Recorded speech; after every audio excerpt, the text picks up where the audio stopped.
जागते छोगेगा नहीं आता जानबूझ के लेट करत रही है ना हां प्रीतम बाकी तेरे बात थे तब इतना कही होगा अच्छा मारी से कहेगा बने मारी सर है नहीं अब ले ले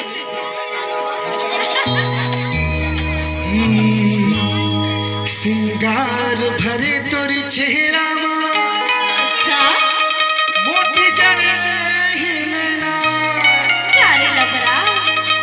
कैथे मन डेरा वाले राजा टोला सही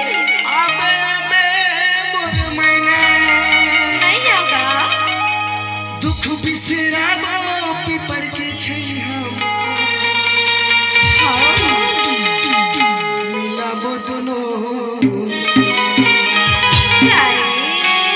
लेकिन मोरा का भुला गया आरती नहीं भुलाए है राजा भुला गई इतना हाँ ते गाना नहीं बनती रे अच्छा आगे का काम था आगे था कैसे भुला गए रे मन डेरा वाले राजा क्या रे लग रहा सुनत रहे हैं सुना प्राण के धार मोर गीत जे गीत में मोर नाम रहे पहचान में रहे आवाज पता ताल के भुइया में प्रोग्राम करा था बहुत ही आनंद आवा थे कैसे भुला गए